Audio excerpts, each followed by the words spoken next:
आगे बढ़ रहे हैं।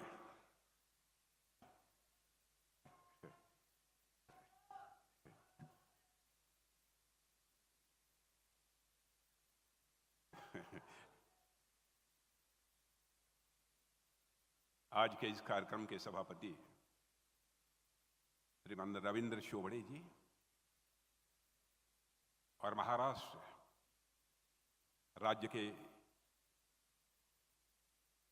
कर्मशील यशस्वी मुख्यमंत्री श्री एकनाथ जी शिंदे, प्रदेश के भारतीय जनता पार्टी के अध्यक्ष, तेज तर्रार अध्यक्ष ऐसे श्री चंद्रशेखर बावनकुले जी और महाराष्ट्र सरकार के राजस्व मंत्री श्रीमान राधा कृष्ण विखे पाटिल जी और महाराष्ट्र के पूर्व गृह मंत्री श्री कृपाशंकर सिंह जी, सदस्य लोकसभा, और जिनके बारे में मैं कह सकता हूं, मेरे बहनों भाइयों, संसद के अंदर बराबर जन सामान्य से जुड़ी समस्याओं की आवाज उठाने का काम यदि कोई करता है तो आपके सुजय राधा कृष्ण विखे पाटिल,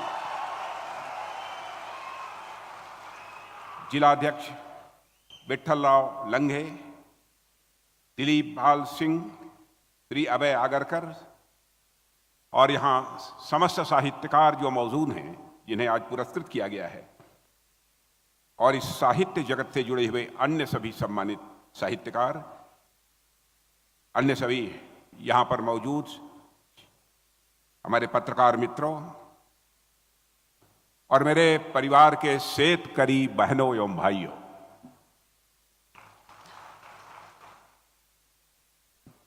सचमुच आज इस कार्यक्रम में भाग लेकर मुझे बेहद खुशी हुई है। मुझे यह कल्पना नहीं थी कि कार्यक्रम का यह स्वरूप मुझे देखने को मिलेगा, और जो उमंग और उत्साह इस कार्यक्रम में आप लोगों के अंदर देख रहा हूं, तो अपनी बात की शुरुआत यहीं से करना चाहता हूं। मराठी तो मैं बोल नहीं सकता हूं, थोड़ा थोड़ा समझ सकता हूं, इसलिए मेरी तरफ से आप सभी को तुम्हा सर्व बंधु भगनीना माझा नमस्कार। बहनों भाइयों, यह संत तुकाराम की धरती है, संत एकनाथ की धरती है, संत ज्ञानेश्वर की धरती है, ज्योतिबा फुले की धरती है, सावित्रीबाई फुले की धरती है और संभाजी महाराज की यह धरती है। छत्रपति महाराज जी शिवाजी को महाराष्ट्र के लोग ही नहीं, संभाजी महाराज को महाराष्ट्र के लोग ही नहीं, बाबा साहब भीमराव अंबेडकर को महाराष्ट्र के लोग ही नहीं, बल्कि जिन महापुरुषों का मैंने नाम लिया था, सभी के लिए समान आदर हिंदुस्तान के कोने कोने में देखने को मिलता है। और आज जिस कार्यक्रम के लिए मैं यहां पर आया हूं, श्रीमान विठ्ठलराव विखे पाटिल जी की 123वीं जयंती के कार्यक्रम में भाग लेने के लिए, जिसमें हमारे प्रमुख साहित्यकारों को सम्मानित किया गया है, इसके लिए मैं आभार व्यक्त करना चाहता हूं। महाराष्ट्र सरकार के राजस्व मंत्री श्री राधाकृष्ण विखे जी पाटिल और आपके लोकप्रिय सांसद डॉक्टर सुजय राधाकृष्ण विखे पाटिल को कि उन्होंने इस कार्यक्रम में भाग लेने के लिए मुझे आमंत्रित किया है।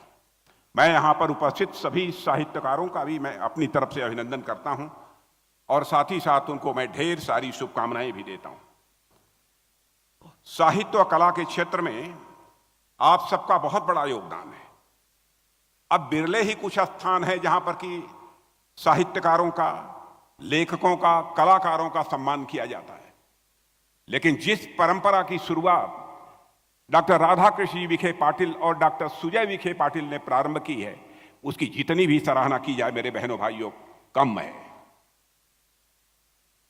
और उसी क्रम में कृषि सहकारिता से जुड़े संगठन द्वारा आपको जो यह पुरस्कार दिया गया है, यह निश्चित रूप से आपके लिए और हमारे देश के युवाओं के लिए एक प्रेरणा का यह कार्य कर रहा है।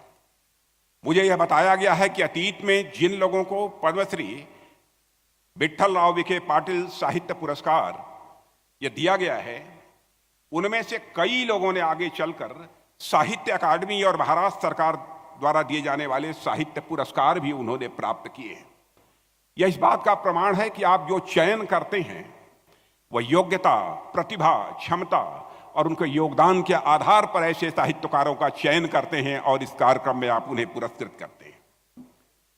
इसलिए मैं मानता हूं कि इस सृजन भूमि पर आप सभी साहित्य प्रेमियों का सम्मान निश्चित रूप से यह भारत की महान साहित्यिक परंपरा को आगे बढ़ाने वाला यह काम है।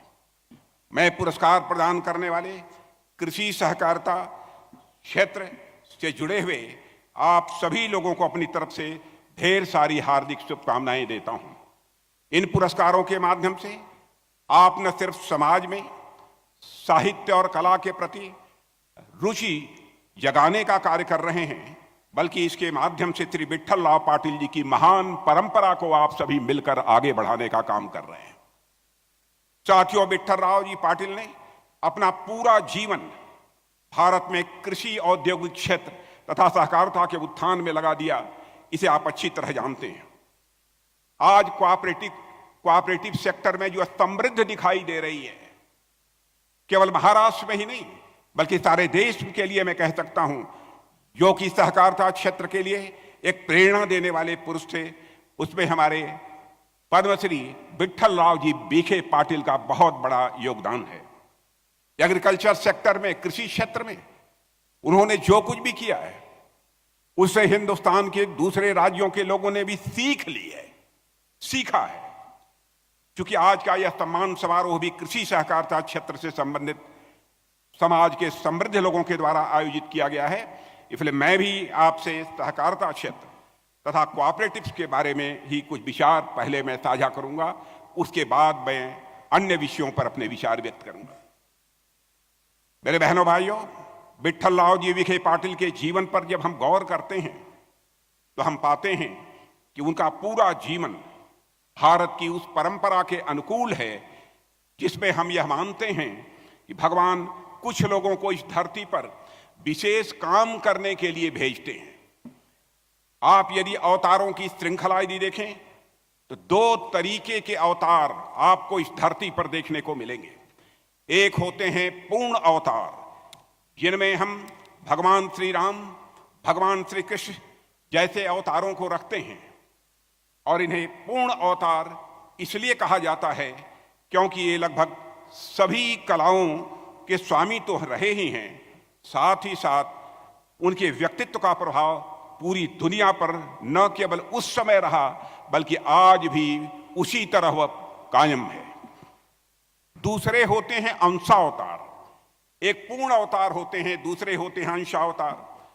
वह वैसे लोग होते हैं जो साधारण मनुष्य की तरह जीवन जीते हैं, लेकिन एक मानव के रूप में कई सारी सीमाओं के बावजूद राष्ट्र और समाज के निर्माण पर अपना बहुत गहरा प्रभाव वह छोड़ते हैं। स्वतंत्रता संग्राम में हमने महात्मा गांधी को देखा, किस तरीके से उन्होंने देश में स्वतंत्रता संग्राम का नेतृत्व किया था। इसके अतिरिक्त आप महाराष्ट्र की भूमि पर लोकमान्य बाल गंगाधर तिलक का भी उदाहरण देख सकते हैं कि किस तरीके से उन्होंने अपनी सीमाओं के बावजूद राष्ट्रीय स्वतंत्रता संग्राम का नेतृत्व किया था। और महाराष्ट्र में छत्रपति महाराज शिवाजी महोत्सव और गणेश चतुर्थी जैसे महापर्वों को दोबारा शुरू कराने का काम यदि किसी ने किया था तो बहनों भाइयों उन्होंने ही किया था। कुछ ऐसे लोग अंशावतार होते हैं, यह होते तो साधारण मनुष्य हैं, लेकिन इनको ईश्वर किसी विशेष प्रयोजन के लिए इस धरती पर भेजते हैं। मुझे लगता है कि श्री विठ्ठलराव विखे पाटिल जी भी ईश्वर के द्वारा भेजे गए उन्हीं मनुष्यों में से एक थे जिन्होंने तमाम संघर्षों और सीमाओं के बावजूद तत्कालीन समाज के उत्थान के लिए अपना पूरा जीवन ही समर्पित कर दिया था। साथियों, विठ्ठलराव पाटिल ने उस समय समाज के लोगों में, विशेषकर किसानों में चेतना जगाने का कार्य किया, जिस समय भारतीय समाज अनेक रूढ़ियों व समस्याओं से ग्रस्त था। जब उन लोगों का आत्मविश्वास खत्म हो चुका था, वह उनमें कुछ नया करने की चेतना नहीं बची थी, तब श्री पाटिल जी ने उनका नेतृत्व किया, उन्हें संगठित भी किया और देश के कोऑपरेटिव मूवमेंट की शुरुआत उन्होंने की थी। मेरे बहनों भाइयों, आज के समय में तो सहकारिता एक फलता फूलता हुआ सेक्टर बन गया है, केवल महाराष्ट्र में ही नहीं पूरे भारत में।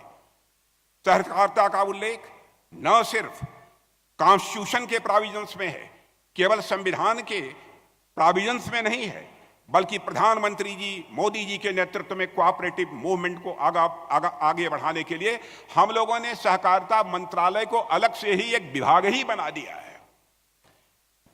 लेकिन जब स्वतंत्र भारत में कोऑपरेटिव आंदोलन की शुरुआत हुई थी तो लगभग हर जगह यही प्रश्न उठाए जा रहे थे कि भारत जैसे विशाल देश में, जहां पर किसानों के पास इतनी साक्षरता नहीं है, किसान इतने पढ़े लिखे नहीं हैं, वहां यह सहकारिता आंदोलन कैसे सफल हो पाएगा।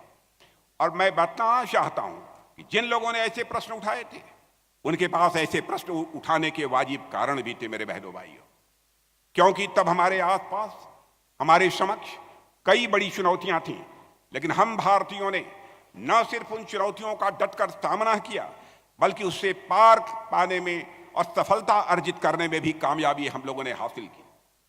यह हम सभी भारतवासियों के उद्यम का ही परिणाम है कि आज सहकारिता आंदोलन इतना सफल होकर भारत में खड़ा हुआ है।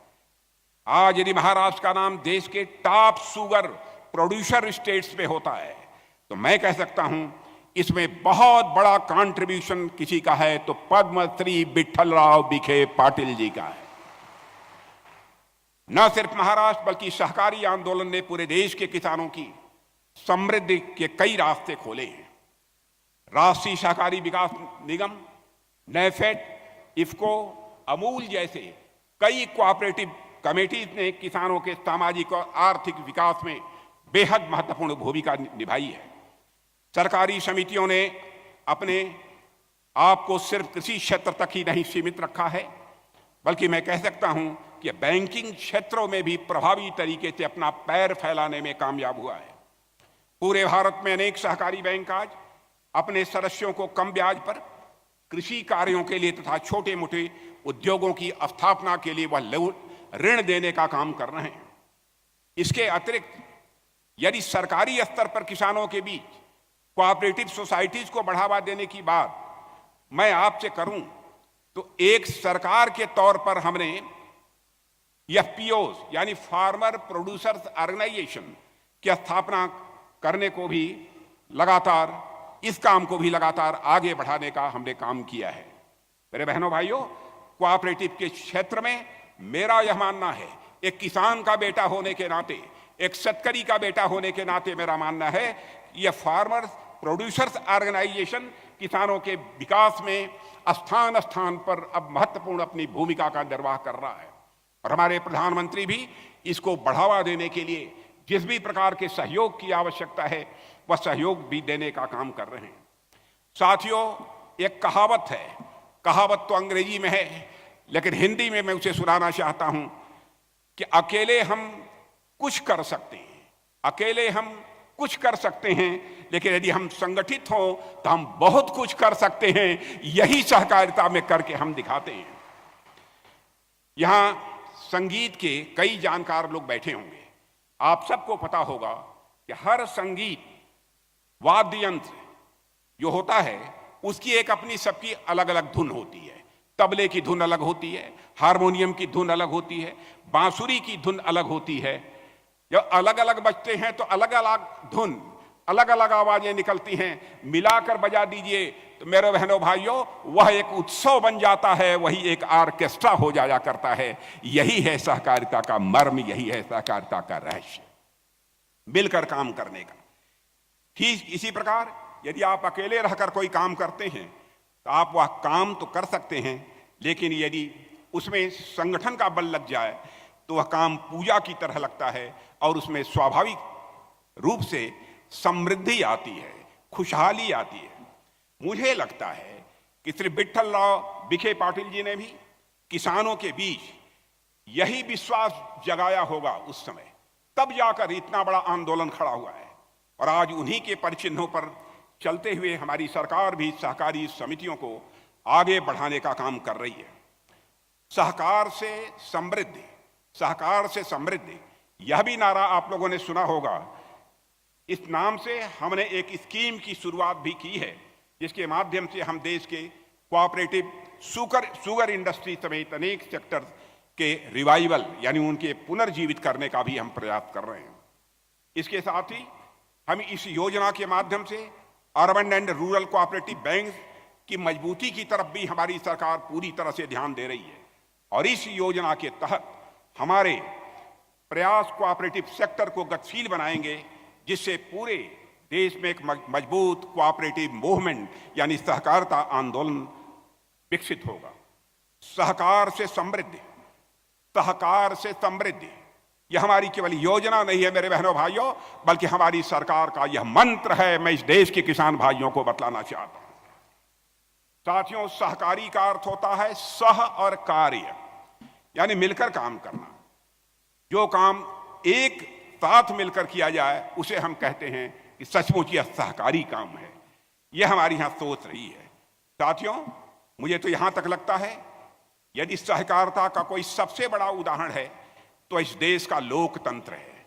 सहकारिता का सबसे बड़ा यदि कोई उदाहरण है तो इस देश का लोकतंत्र है, जहां भारत के महामहिम राष्ट्रपति को के वोट की जितनी कीमत होती है वही एक सामान्य झोपड़ी में रहने वाले, दूर दराज क्षेत्रों में रहने वाले व्यक्ति के भी वोट की उतनी ही की कीमत होती है।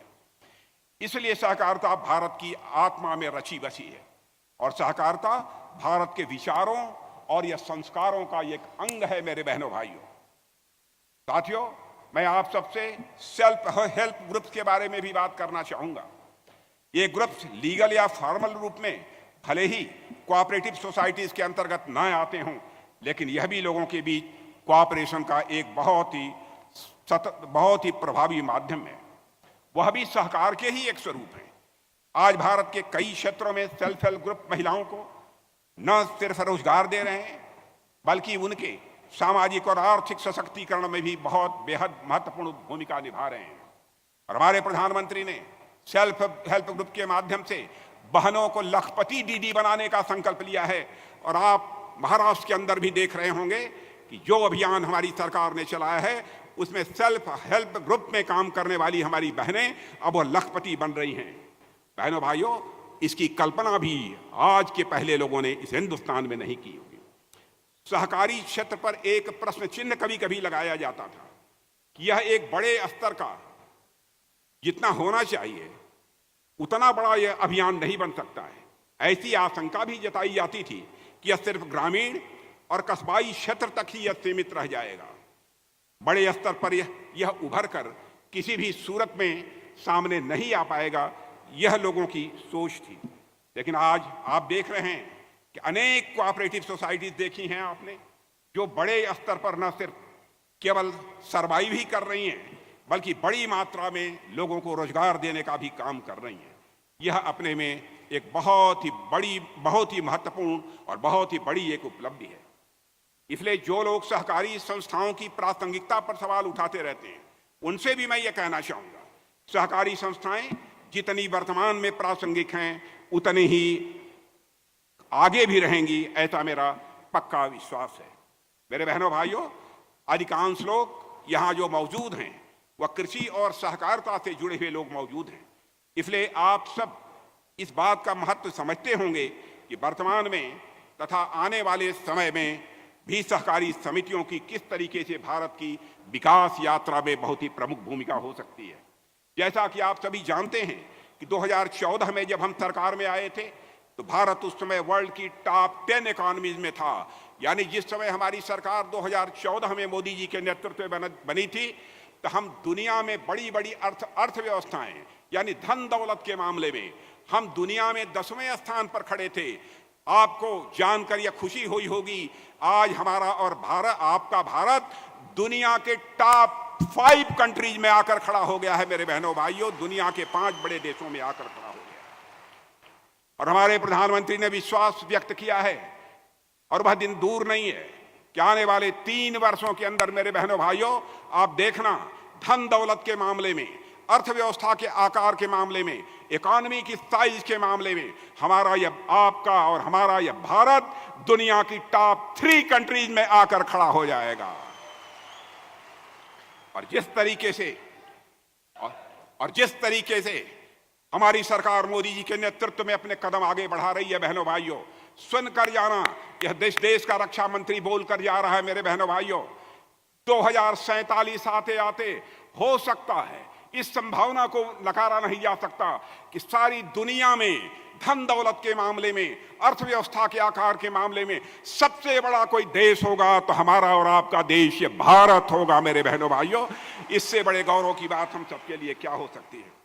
और मेरा यह विश्वास है, पूरे महाराष्ट्र को एक संदेश देना चाहता हूं कि मेरे बहनों भाइयों, भारत को एक विकसित भारत बनाने में महत्वपूर्ण भूमिका निभाने यदि कोई राज्य जा रहा है तो उस राज्य का नाम है महाराष्ट्र, जिसका नेतृत्व कर रहे हैं हमारे यहां पर यशस्वी लोकप्रिय मुख्यमंत्री श्री एकनाथ जी शिंदे, जिनके साथ हमारे देवेंद्र फडणवीस जी उप मुख्यमंत्री, और अभी अभी हमारे साथ जो आए हैं वह अजीत पवार जी, यह सब सारे लोग नेतृत्व करके महाराष्ट्र के योगदान को बढ़ाने का काम कर रहे हैं। यह कोई छोटी हमारी उपलब्धि नहीं है। साथियों, सहकारिता के अतिरिक्त मैं श्री विठल राव विखे पाटिल जी के अन्य क्षेत्रों में योगदान के संबंध में भी मैं आपसे कुछ चर्चा करना चाहूंगा। श्री पाटिल जी ने न सिर्फ सहकारिता के क्षेत्र में बल्कि शिक्षा और चिकित्सा के क्षेत्र में भी जो ग्रास रूट लेवल पर जाकर, यानी जमीन पर जाकर जो उन्होंने काम किया है, उसको किसी भी सूरत में यह देश भूल नहीं सकता है। निरक्षरता को समाप्त करने में भी जो उन्होंने भूमिका निभाई है, ग्रामीण जनता को शिक्षा के प्रति उनके अंदर जागरूकता पैदा करने में हमारे पद्मश्री विठल राव विखे पाटिल जी ने जो भूमिका निभाई है, उसे महाराष्ट्र होता भारत तो कभी भूल नहीं सकता है। बहनों भाइयों, हमारी सरकार की सोच है कि हमारे गांव के बच्चे पीछे न रह जाएं, और यह सोच मैं समझता हूं कि यह हमारे विठल राव विखे पाटिल जी की भी रही होगी। इसीलिए उन्होंने मॉडर्न एजुकेशन, आधुनिक शिक्षा पर आधारित स्कूल की भी शुरुआत करने का काम किया था, यह मुझे जानकारी दी गई। लड़कियों की भी पढ़ाई लिखाई होनी चाहिए, इस पर भी उनका आग्रह था हमारे पद्मश्री विठल राव विखे पाटिल जी का। अब उनकी कितनी चीजों की मैं चर्चा करूं, और मैं समझता हूं कि उसी सोच के आधार पर हमारी सरकार ने भी नई शिक्षा नीति बनाई है, न्यू एजुकेशन पॉलिसी तैयार की है। और हम सब केवल अंग्रेजी पर बल नहीं दे रहे हैं, बहुत हो गया अंग्रेजी, बहुत हो गया अंग्रेजी।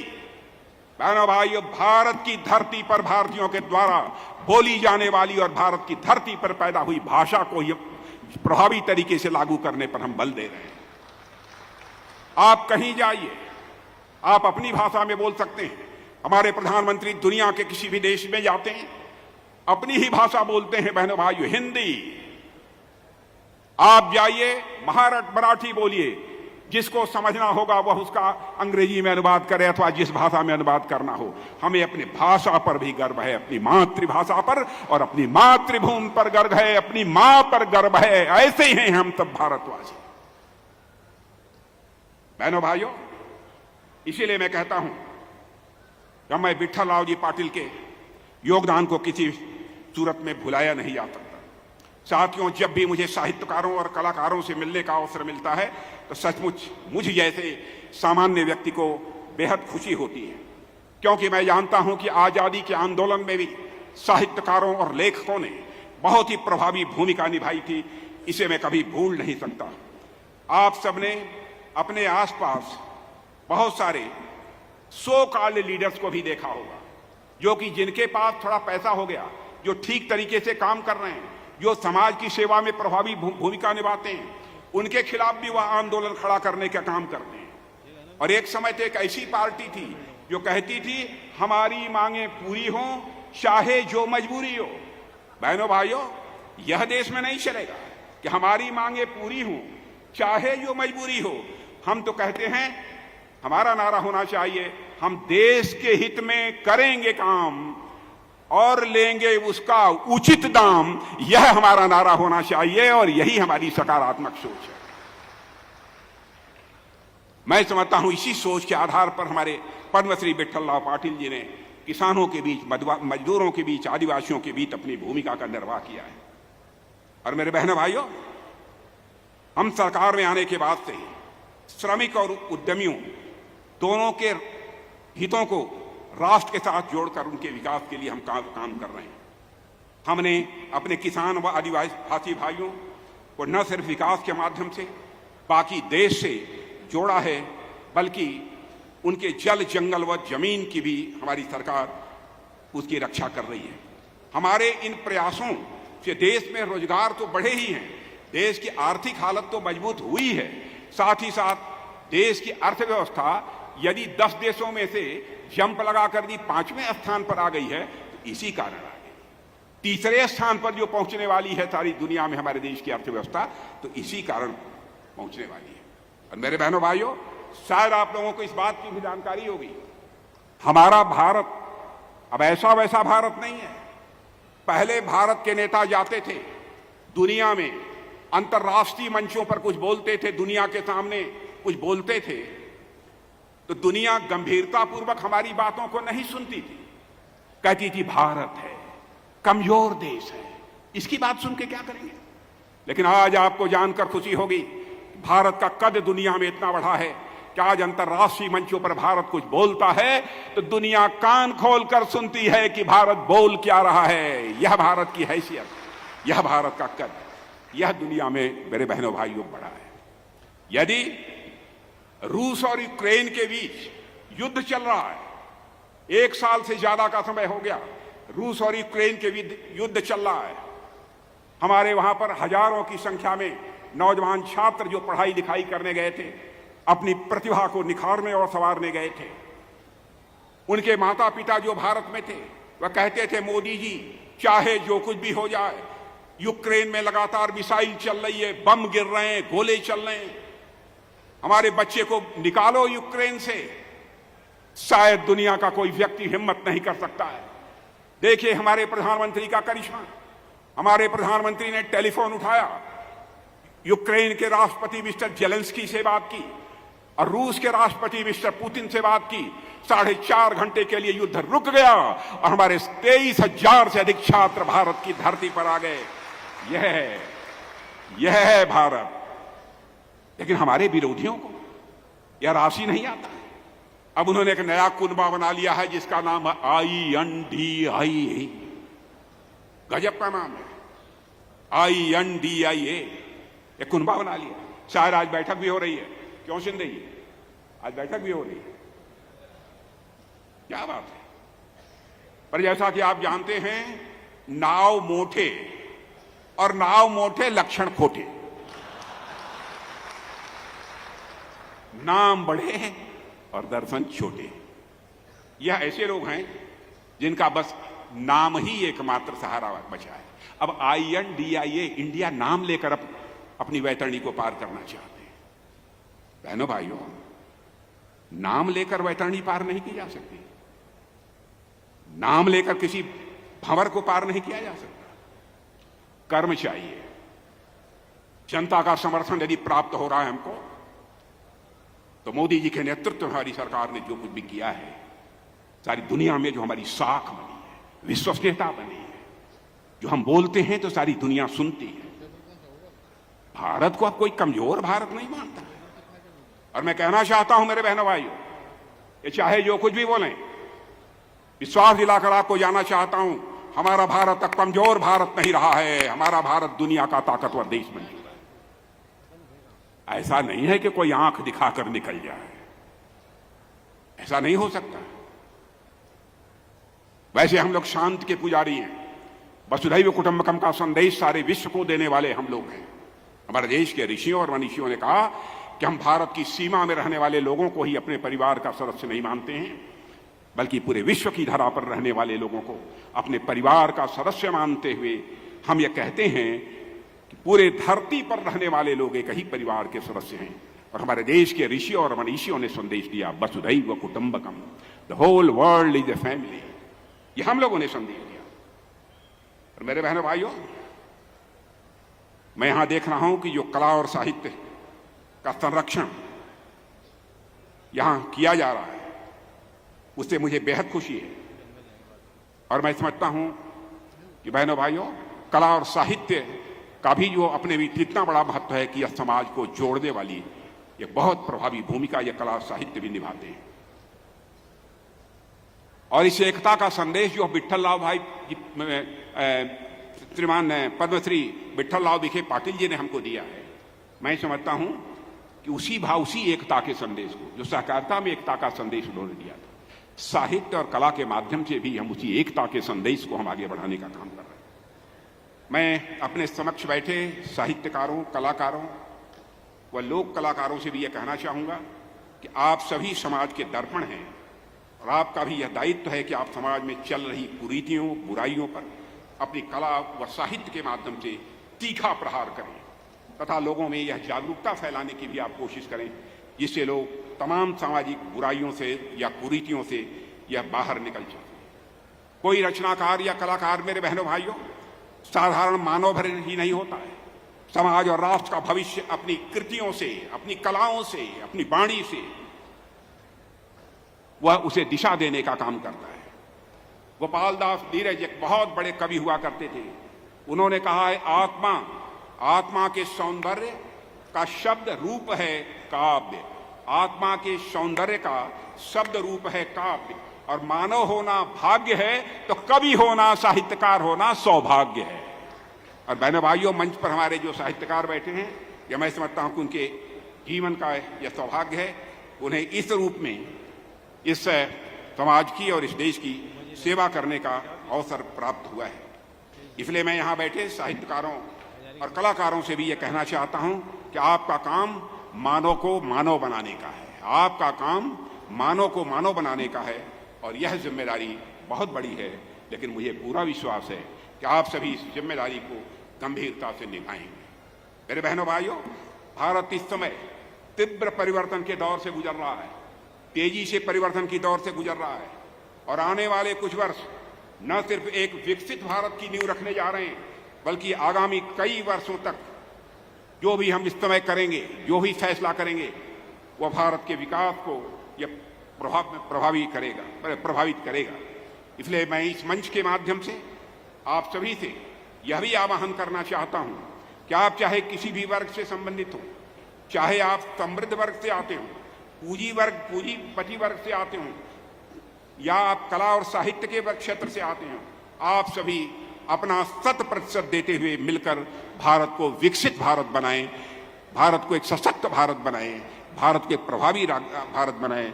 यही हमारा आप सभी लोगों से आग्रह है। आज के अवसर पर मैं पुनः आप सभी को अपनी हार्दिक शुभकामनाएं देते हुए एक बात और मैं कहना चाहता हूं।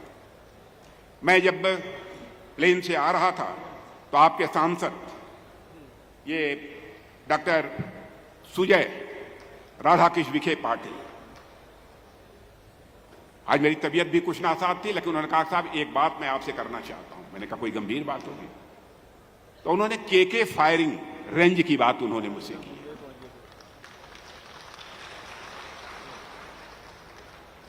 मैंने उनसे कहा है, हमारे माननीय मुख्यमंत्री जी भी एकनाथ जी शिंदे भी बैठे हैं, इन्होंने भी मुझसे चर्चा,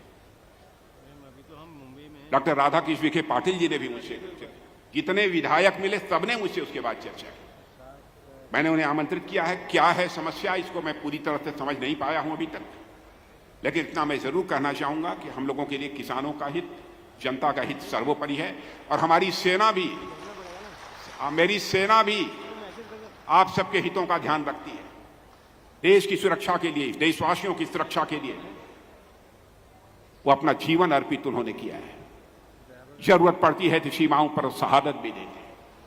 मैं उन सब लोगों के साथ एक बार बैठकर हम लोग ये कोशिश करेंगे, समस्या की गहराई में जाने का प्रयत्न करेंगे, ताकि ये कोशिश हो कि कोई न कोई समाधान इसका निकल जाए, ताकि हमारे किसानों और शेतकरी बहनों भाइयों को कोई क्षति न पहुंचने पाए, उनका कोई नुकसान न होने पाए।